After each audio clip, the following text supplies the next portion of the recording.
J'ai besoin d'aide. Je ne sais pas vers qui me tourner, sachant pertinemment que personne ne me croira, donc je vous en prie, faites passer cet audio. Je suis née dans l'État de Pennsylvanie, où j'ai passé la majeure partie de ma vie, jusqu'à mes 20 ans pour être précis. Une vie banale pour un jeune homme banal. École, collège, lycée, sans anecdote particulière. Dans ma famille aussi, tout était normal. Fils unique issu d'une mère et d'un père mariés par amour qui ne cessait de croître avec les années, nous ne pouvons plus se passer l'un de l'autre. Je vous dis tout ça car je veux que vous compreniez bien que rien n'aurait pu expliquer ce qui m'est arrivé par la suite, me conduisant à laisser cette lettre comme une bouteille jetée à la mer. Lorsque j'avais 20 ans, j'ai eu un accident assez grave. Je vous explique le contexte. Vous savez, à cet âge, la plupart des jeunes hommes ne sont pas très responsables et ont tendance à plus chercher à faire la fête qu'à bosser. C'était aussi mon cas. Je m'étais inscrit à une fac pas très loin de chez moi, mais mes notes n'étaient pas terribles, sans grande surprise. Je ne me voyais pas suivre des études poussées pour travailler derrière un bureau, coincé toute ma vie dans une boucle infernale de routine monotone. Mais je m'égare. Le soir où tout a basculé, un samedi, j'ai rejoint des amis à une fête organisée par un jeune de mon âge dont les parents étaient absents.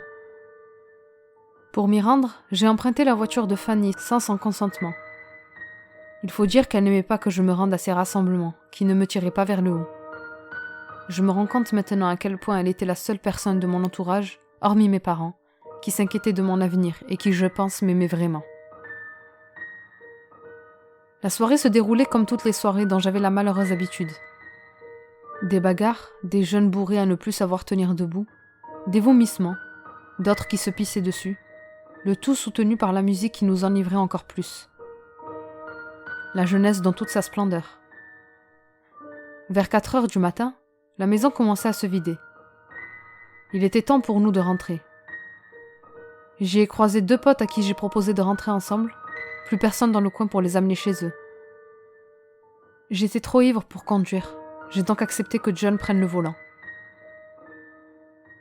M'étant installé à l'arrière de mes 2 acolytes puis en vomi, j'ai pris le soin de mettre ma ceinture avant de tomber dans les bras de Morphée. Puis, le drame. Malgré mon piteux état, ce que j'ai vu cette nuit-là me marqua à vie. Je ne l'ai jamais oublié. Je ne sais quelle manipulation le conducteur a pu faire, mais nous nous sommes retrouvés la tête à l'envers, la voiture retournée. Les phares étaient toujours allumés. J'ai pu donc distinguer devant moi à plusieurs mètres un camion tombé dans le fossé. Je ne ressentais aucune douleur, sûrement sous le choc. Le pare-brise était pulvérisé et je distinguais 2 silhouettes plus loin, allongées sur la route goudronnée. Confus, je compris sans vraiment comprendre que ces 2 masses étaient sans doute mes 2 compagnons de route. Toujours sonné, tant par le choc que par le taux d'alcool dans mon sang, je prenais doucement conscience de la situation. Les douleurs commençaient à se faire sentir sur la moindre parcelle de mon corps, toujours maintenue au siège par la ceinture salvatrice qui ne voulait pas céder sous mon poids. Du sang s'échappait de moi et allait s'écraser sur le toit de la voiture. Me touchant le visage avec mes mains endolories, je sentis une mare de sang sur mon œil gauche. Je n'avais même pas remarqué que ma vue était rouge. Je pouvais à peine bouger, entre la somnolence et l'excitation. J'essayais d'essuyer le sang tant bien que mal, mais ça n'avait pas l'air de provoquer un quelconque changement. C'est comme si mon œil gauche s'était noyé dans une eau écarlate. N'ayant plus la force de bouger mes bras, je laissai tomber mon idée de voir clair lorsque je vis sur la route, près des 2 corps, 2 ombres floues. J'ai fermé mon œil défaillant afin de voir clairement, mais les ombres n'étaient plus là. Je rouvris mon œil gauche et revis de nouveau ces ombres. Ne comprenant rien à la situation et pensant délirer, je décidai de fermer l'œil fonctionnel, le droit, et je vis clairement 2 silhouettes debout près des 2 corps. À cette vue, c'est comme si j'avais totalement repris connaissance, et je hurlais à en perdre la voix. Tentative inutile, la route étant complètement vide et aucune habitation à moins d'1 kilomètre. Je n'osais plus ouvrir mon œil gauche, mais je le fis quand même, curieux de voir ce qu'il se passait en face de moi. J'ai alors de nouveau fermé mon œil droit et revis de nouveau ces créatures. Elles étaient grandes, au moins 2,20 mètres, de couleur sombre, la peau rugueuse, les genoux fléchis, les bras très longs, ainsi que les doigts qui étaient au nombre de 3 sur chacune de leurs 2 mains. Elles n'avaient pas de tête à proprement parler, En tout cas, il n'y avait rien entre leurs épaules. Une des deux créatures pointa de son long doigt le jeune homme à ses pieds et s'accroupit au-dessus de lui, en le touchant au niveau du cœur. Elle se releva pendant que le second était toujours debout devant le deuxième corps. C'est là que je remarquai que ce dernier, Simon, dont je reconnus les chaussures, bougeait ses pieds comme s'il essayait de se relever, sans y arriver. La créature était toujours debout près de lui, comme si elle l'observait, comme si elle attendait. Pendant ce temps, la première qui s'était occupée de John avait disparu sans que je ne m'en rende compte. Ensuite, le trou noir. J'ai dû tomber dans les pommes. Je me suis réveillée dans une chambre d'hôpital 3 semaines après l'accident. Des fils de partout qui entraient et sortaient de mon corps, des bandages sur une grande partie, surtout au niveau de ma tête, en particulier mon œil gauche. Mes parents étaient près de moi à mon réveil. Je lisais dans leurs yeux larmoyants la joie de me voir de nouveau conscient. Fanny aussi était là. Elle me tenait la main et pleurait à chaudes larmes. L'un d'eux appela le médecin afin de m'expliquer ce qu'ils avaient pratiqué comme soins et leurs recommandations. Le docteur me dit que j'avais de la chance vu la violence de l'accident et que je devais m'estimer heureux d'être toujours en vie. Je sentais dans sa voix une pointe de remontrance à mon égard. Mon taux d'alcoolémie ce soir-là en était sûrement la cause. Je ne le blâme pas, il avait tout à fait raison.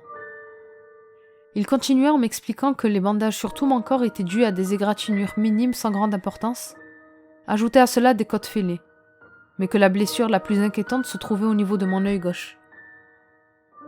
Il a fallu une grosse opération pour le sauver, et qu'ils avaient réussi leur travail, mais qu'il fallait que je garde le bandage qui faisait le tour de ma tête encore 2 semaines avant de revenir à l'hôpital afin de me l'enlever et vérifier que tout allait bien. Je le remerciai de ses explications et lui demandai des nouvelles de mes amis et du camionneur. Il me dit que John était mort sur les lieux de l'accident et Simon dans l'ambulance qui le conduisait à l'hôpital. En ce qui concerne le camionneur, il n'avait rien. Bien sûr, sur le coup, je me retins de parler de la vision que j'ai eue, que je considérais comme une hallucination, me questionnant tout de même sur ces choses. Épuisé, j'ai demandé à ma famille d'aller se reposer afin que je puisse dormir un peu, les événements étant trop durs à supporter. Je suis sortie de l'hôpital le lendemain avec un rendez-vous 2 semaines après afin de m'enlever les derniers pansements.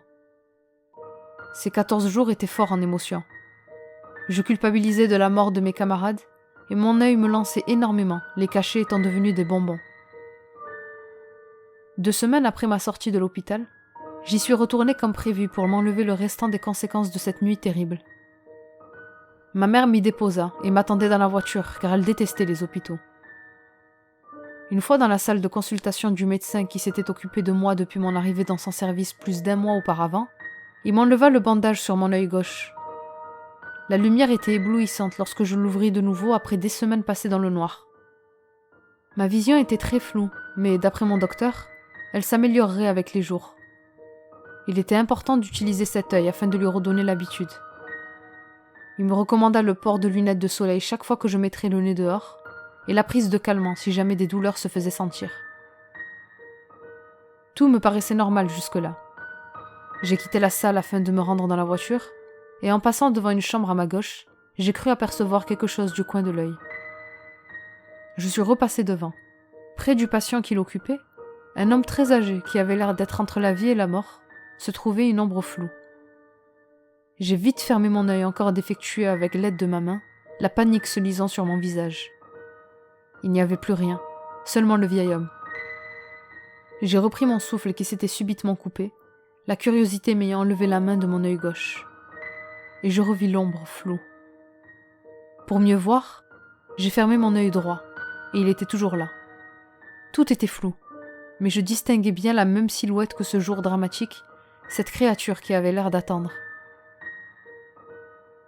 Je n'ai pas prononcé un seul mot, et j'ai continué mon chemin. Le temps d'arriver à la voiture, j'ai vu au moins 12 de ces choses, certains près de jeunes enfants. Chacun avait l'air d'être lié à une personne en particulier.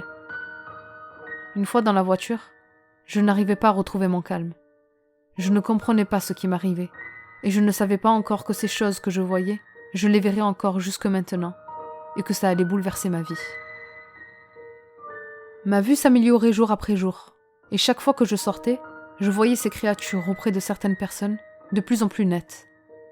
J'ai consulté plusieurs ophtalmologues, leur parlant de ces visions, et personne ne comprenait l'origine de ces hallucinations, certains me proposant même les services d'un psy. Comprenant que ce qui m'arrivait n'avait rien à voir avec la science, il était évident que c'était d'origine surnaturelle.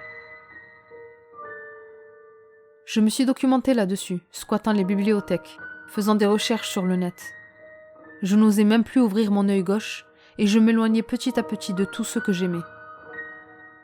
Ma copine a fini par me quitter, me prenant pour un dérangé. J'ai été virée de la fac pour cause d'absences répétitives, surtout aux examens. J'ai emménagé dans un appartement seul dans une ville voisine et ne voyais plus mes parents qui ne cessaient de me harceler au téléphone, s'inquiétant pour moi. Je ne voyais plus mes amis avec qui j'avais complètement coupé les ponts. Je ne voulais plus voir personne, en particulier ceux que j'aime, car j'ai fini par comprendre ce que ces créatures représentaient. Même si je n'ai rien trouvé malgré mes recherches, j'ai déduit de leur apparition qu'elles se présentent lorsqu'un humain est sur le point de mourir. En fait, elles sont la mort. Comme pour John qui est mort ce soir-là, la créature qui l'a touché lui a en fait enlevé la vie. Celle qui se tenait près de Simon, elle attendait son heure, et comme me l'a dit le docteur Jensen, il est mort dans l'ambulance. Quand j'étais à l'hôpital, la présence en grand nombre de ces choses s'expliquait par le grand nombre de mourants qui s'y trouvent. Il m'en a fallu du temps pour le comprendre. 3 mois pour être précis. 3 mois où je ne voyais plus personne, incapable de leur expliquer ma situation, au risque d'être pris pour un fou. J'ai bien tenté de les voir en couvrant mon œil, mais trouver des excuses sur le pourquoi de mon cache-œil était au-dessus de mes forces, le mensonge étant un art que je ne maîtrise pas du tout. Ces créatures n'ont pas l'air de faire attention à ma présence. Je pense qu'elles ne se sont pas rendues compte que je peux les voir. Ou bien le savent-elles mais n'y prêtent aucune attention. Cela faisait pratiquement 1 an que je n'avais pas revu mes parents malgré la courte distance qui nous séparait. J'avais trouvé un boulot d'opérateur pour un fournisseur d'électricité qui me permettait de travailler de chez moi, limitant ainsi mes déplacements à l'extérieur. Un soir, après avoir dîné, quelqu'un sonna à ma porte. Étonné, je me suis dirigée vers la porte d'entrée et vis à travers le Judas mes parents. Mon souffle se coupa à la vision de leur visage vieilli. Ils avaient l'air d'avoir pris un sacré coup de vieux. Ou bien ont-ils toujours été ainsi, la distance me faisant prendre conscience de la réalité? Je n'osais pas leur ouvrir. Il me manquait tellement. J'entendais mon père me parler à travers la porte, me suppliant presque de leur ouvrir. Je cédai à leurs requêtes et ouvris la porte. Mon visage radieux laissa place à la terreur. Derrière eux se tenait la chose, ce monstre que je fuis, me poussant à m'enfermer dans mon monde. Mon père et ma mère me prirent dans leurs bras, mais leur odeur et leur présence n'étaient rien face à la chose qui se tenait à 3 mètres d'eux. Je repris mes esprits et les invitai à entrer, ma voix incapable de cacher l'angoisse qui grandissait dans ma gorge. La créature entra elle aussi chez moi. J'ai passé le reste de la soirée accompagné de mes 3 invités non désirés, essayant tant bien que mal de répondre aux questionnements de mon père. Ils avaient apporté avec eux des plats et des courses, un sourire bienveillant aux lèvres, incapable de dissimuler l'inquiétude dans leurs yeux. Je ne cessais de me demander pour lequel de mes 2 parents cette créature était là. Je voulais savoir. Pas vraiment en fait. Tout ce dont j'étais sûre, c'était que l'un de mes parents ne verrait pas le surlendemain. Je ne pouvais tenir une conversation normale, la vue de cette chose étant trop dure pour moi. Je les invitais à partir dès que possible. Ils s'en allèrent, le cœur lourd, mais satisfaits de voir que je tenais toujours sur mes 2 jambes, que mon appartement était en bon état, et que j'avais un travail, et donc probablement une vie sociale. Cette nuit-là, je n'ai pas dormi. Il fallait que je trouve une solution pour sauver celui qui était menacé. La créature se tenait à 3 mètres d'eux, ce qui, d'après moi, signifiait que j'avais assez de temps pour les protéger. Le lendemain matin, je m'exécutais. Je me suis rendue chez mes parents au volant de ma petite voiture, mes 2 yeux découverts. Arrivé chez eux, je les suppliais de rester à la maison, faisant fi de la créature qui s'était rapprochée du couple. Mon père était charpentier et ma mère enseignante. Aucun des 2 ne pouvait s'absenter. Alors, malgré mon insistance, chacun se rendit à son travail. À contre-cœur, la gorge nouée, Je l'ai laissé faire et attendis que la créature suive sa prochaine victime. Mon père était le prochain sur la liste. En montant dans son camion, la créature l'a suivi. J'ai fait de même, discrètement. Il était hors de question que cette chose m'enlève mon père. J'ai perdu 1 année de ma vie sans voir mes parents. Je le regrettais amèrement. La haine habitait mon regard. Je roulais jusqu'au chantier où mon père devait passer sa journée, entouré de ses collègues. J'ai attendu quelques heures, pendant lesquelles la créature se rapprochait de mon père, et sortit de la voiture lorsque ce dernier montait sur une échelle. J'ai couru dans cette direction, de peur de manquer le moment fatidique. Et il en fallait peu. Une marche céda sous son poids, et heureusement j'étais là pour le rattraper. Aussitôt, la chose a disparu. L'angoisse laissa place à l'euphorie sous les yeux confus de mon père et de ses collègues, qui me félicitèrent par la suite de mon acte héroïque. Sans lui donner d'explication, je l'embrassai et m'en allai le visage radieux. Car outre le fait d'avoir pu sauver mon père, je pris conscience que ce que je prenais pour une malédiction pouvait être en réalité un don. Un don qui me permettrait de sauver des vies. En rentrant chez moi, j'ai pris la décision de reprendre ma vie en main. Mes parents étaient d'accord pour que je reparte vivre chez eux, le temps d'arranger mes affaires. J'avais aussi en tête de retrouver mon ex. Elle était probablement passée à autre chose, mais elle me manquait énormément et je ne cessais de penser à elle depuis qu'elle m'avait quitté. Quel bonheur de sentir de nouveau cette liberté, et ce monde, et toutes les possibilités qui s'offrent à soi. J'en avais des frissons. Le lendemain, je rendis les clés de mon appartement au propriétaire qui était mon voisin, en le remerciant. Il était étonné de me voir sourire, ce qui le rendit beaucoup plus sympathique. J'ai dû payer le mois de préavis, mais je n'en avais rien à faire. Il fallait que je m'en aille. Avant de retrouver ma maison, j'ai préféré m'arrêter chez Fanny, avec l'espoir insensé qu'elle était célibataire. Je me suis rendue à la résidence étudiante où elle logeait la dernière fois que je la côtoyais. Un jeune homme de mon âge ouvrit la porte de sa chambre. J'ai demandé si Fanny était présente. Il me parlait de manière sèche et directe. Il était évident qu'il n'était pas seulement son ami.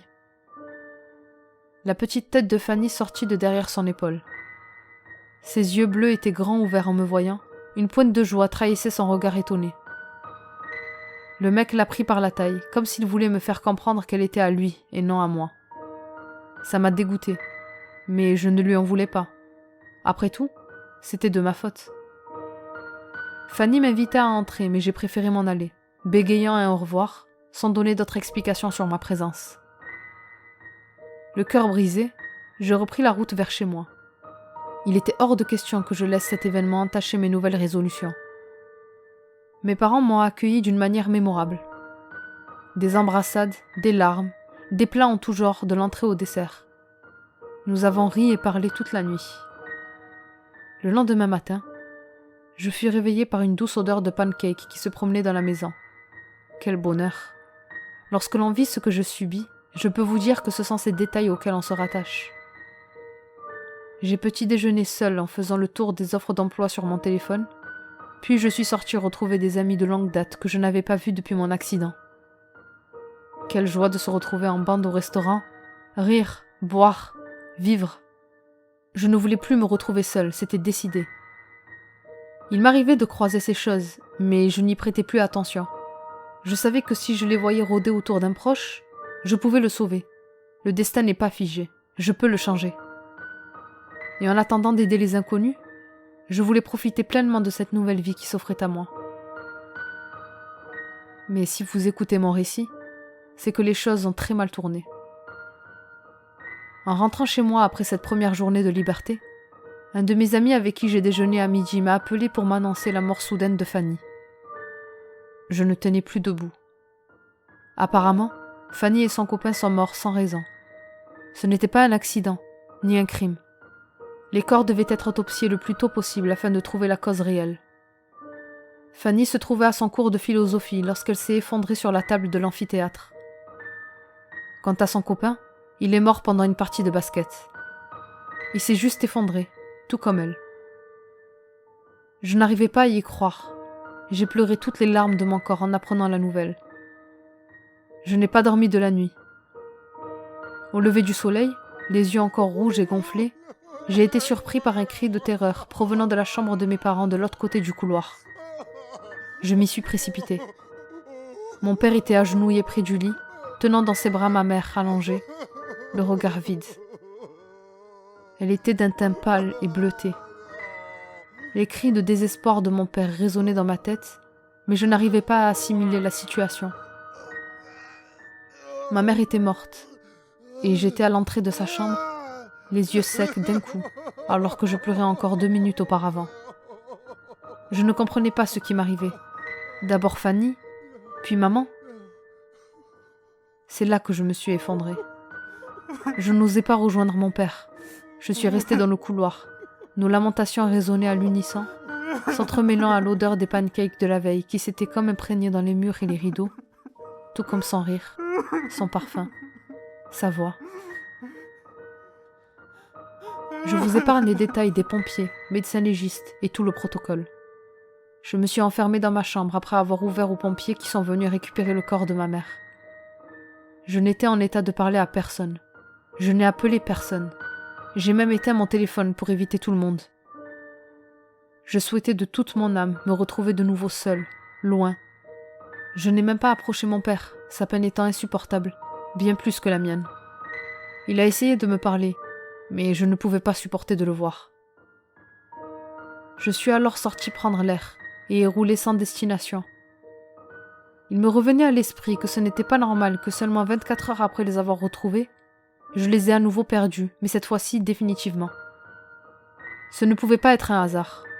Et pourtant, je n'ai pas vu ces créatures près d'eux. L'incompréhension s'ajoutait à la colère et à la tristesse. Après avoir roulé je ne sais combien de temps, j'ai décidé de rentrer chez moi retrouver mon père. Il était le seul parent qui me restait. Il fallait que je profite de tous les instants avec lui. Je l'ai serré dans mes bras et nous avons pleuré des heures et des heures. Je me suis réveillée au milieu de la nuit, allongée sur le canapé, mon père près de moi.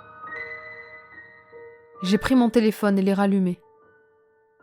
Les notifications de messages et appels manqués ne cessaient de résonner. De la famille, des amis, tous me présentaient leurs condoléances. Certains au sujet de Fanny, d'autres au sujet de ma mère. Cela me déprimait encore plus que je ne l'étais déjà. Je n'avais pas la force de tout lire, encore moins de répondre. J'ai alors reposé mon téléphone et essayé de dormir tant bien que mal. Mon père me réveilla le lendemain matin car des policiers se sont présentés à notre domicile et avaient des questions à me poser. Ils ont attendu que je me débarbouille dans la salle de bain avant de m'interroger au sujet des décès étranges qui se sont déroulés autour de moi depuis que je suis revenue en ville. Je les comprends, n'importe qui trouverait ça suspect. Mais je suis tombée des nues lorsque j'ai appris que 4 de mes amis, les 4 avec qui j'avais déjeuné la veille, sont morts, eux aussi sans raison, tout comme Fanny, son copain et ma mère. Après leur départ, j'ai décidé de mener mon enquête. Peut-être n'étaient-ce pas les seuls à avoir perdu la vie dans des circonstances étranges. Le premier à qui j'ai parlé après avoir quitté mon appartement, c'était mon ancien propriétaire. Devinez quoi ? Il est mort le lendemain de mon départ. Je n'ai pas eu besoin de demander à qui que ce soit. Des fleurs étaient entreposées devant sa porte de la part de tous les voisins. Il était évident maintenant que depuis que j'ai sauvé mon père, toutes les personnes à qui j'ai adressé la parole ont fini ou finiront par perdre la vie. Ma théorie s'est confirmée en allant vérifier au restaurant dans lequel j'avais déjeuné. Sur la devanture était affiché un RIP Alexandra. Ton sourire et ta joie de vie nous manquera. C'était la serveuse à qui je commandais mon plat. Elle était très belle et douce. Je suis désolée, Alexandra. Je n'ai plus jamais eu de nouvelles des policiers qui m'ont interrogée. Je suis certain qu'ils sont morts suite à notre discussion. Je n'ai jamais osé demander après eux, de peur que l'on me suspecte plus que je ne l'étais déjà. Non pas que j'avais peur d'être arrêtée, mais je ne voulais pas d'autres morts sur la conscience. En rentrant chez moi, j'ai fait en sorte de ne parler à personne. Mon père avait l'air d'être immunisé.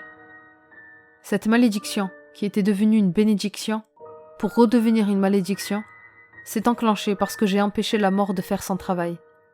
C'était la seule explication à toutes ces morts soudaines. Après avoir passé la soirée avec mon père à nous réconforter mutuellement tant bien que mal, Je suis montée dans ma chambre afin de réfléchir à ce que je devais faire. Assis sur mon lit, j'ai imaginé toutes les possibilités qui s'offraient à moi. Une seule s'en démarquait. Il fallait que je m'en aille. Loin, le plus loin possible. Vivre seule, coupée du reste du monde. J'ai pensé à emmener mon père avec moi, mais je ne voulais pas lui faire subir la solitude. En plus de ça, comment lui expliquer ce changement radical ? C'est au bout de 2 jours enfermée à la maison que j'ai décidé de franchir le pas. Mes bagages pliés, ma destination choisie, j'embrassai mon père ému, à qui je promis de revenir le voir dès que je me serais installée dans ma nouvelle vie. Il me supplia de rester auprès de lui, mais je ne pouvais pas. Mon corps se déchirait en l'entendant me supplier de revenir pendant que je mettais mes affaires dans la voiture. Il m'a fallu quelques mois pour trouver une petite maison au milieu des bois qui entrait dans mon budget. Je vivais de la chasse, de la pêche et de la culture. Rares étaient les fois où je descendais dans la ville la plus proche à 2 heures de route pour faire le stock de nourriture non périssable et de carburant. Bien sûr, je n'ai jamais adressé la parole à qui que ce soit. Je n'ai plus jamais revu mon père, seulement parlé avec lui par téléphone. Il était le seul à pouvoir me contacter. Personne d'autre n'avait mon numéro. De toute façon, après l'année passée reclus, plus personne ne cherchait après moi. Vaut mieux cela que la mort. Avec mon père, on se parlait tous les jours au début. Puis les appels quotidiens sont devenus hebdomadaires, puis mensuels. Désormais, les appels se font rares. Il a épousé Isabelle, une femme qu'il a rencontrée aux réunions de soutien aux veufs. Après tout, il n'avait que 45 ans, et toute la vie devant lui pour en profiter pleinement. Elle a l'air d'être formidable, d'après la description qu'il en a faite. Il n'a aucun tabou à parler de maman avec elle, et elle de son défunt mari. Elle a 2 enfants, dont une fille de mon âge. Il a insisté pour que je lui parle au téléphone, ce que j'ai évidemment refusé. Cela a contribué à fracturer notre relation. Ça et le fait que j'ai refusé d'aller à son mariage. J'ai conscience qu'il doit se poser 1001 questions, se sentir abandonné de ma part, hautain. Je ne sais pas ce qui peut bien se passer dans sa tête, mais il ne répond plus à mes appels. Voici 14 ans que je vis seule, loin de toute civilisation. Seule la télé me permettait de maintenir un lien avec l'humanité. La solitude est très dure à supporter. J'ai tenté de mettre fin à mes jours. Je n'avais plus goût à rien. Mais je ne sais pas comment vous l'expliquer. C'est comme si la mort ne voulait pas de moi. Comme si j'étais destinée à vivre une vie vide et monotone. En tout cas, c'est ce que je croyais, jusqu'à il y a 15 jours à peu près. En coupant du bois pour la cheminée, au loin parmi les arbres qui composaient la forêt, je distinguais une de ces créatures. Elle était là pour moi. Partagée entre le soulagement et la terreur, je rentrais chez moi préparer mon départ vers mon prochain voyage, le dernier, tant redouté et désiré à la fois. Le lendemain, la créature s'était rapprochée. J'ai sorti de ma cave les meilleures bouteilles de vin que je gardais pour Noël et en buvais en l'observant. Les jours passaient et elle s'était encore rapprochée. Je me suis mis à lui parler lorsque j'estimais qu'elle était à une assez bonne distance pour m'entendre, comme si j'avais affaire à un humain, lui demandant son nom, sa profession. Bien sûr, aucune réponse de sa part, mais je ne me gênais pas pour parler de tout et de rien, comme si je parlais seule. Ce que je faisais déjà en fait. Mais un détail ne m'a pas échappé. Cette créature était différente des autres. Elle était bien plus grande, au moins 2 mètres de plus. Sa couleur était plus foncée aussi. Mais je ne m'attardais pas sur ces éléments, vu que cela faisait très longtemps que je n'avais plus vu ces choses. J'ai commencé à m'inquiéter il y a 5 jours. En me réveillant le matin, je suis allée voir mon ami à l'extérieur, à quelle distance il se trouvait. Cet être était debout devant ma maison, à 4 mètres approximativement, plus grand encore que ce que je vous ai dit, comme s'il grandissait en avançant. Mais ce n'est pas tout. Tout autour de chez moi, il y avait ces choses, exactement les mêmes que ceux que je voyais en ville il y a 15 ans.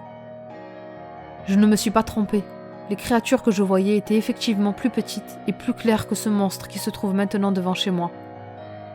La différence était notable maintenant qu'elles étaient près de celui qui m'épiait depuis 10 jours.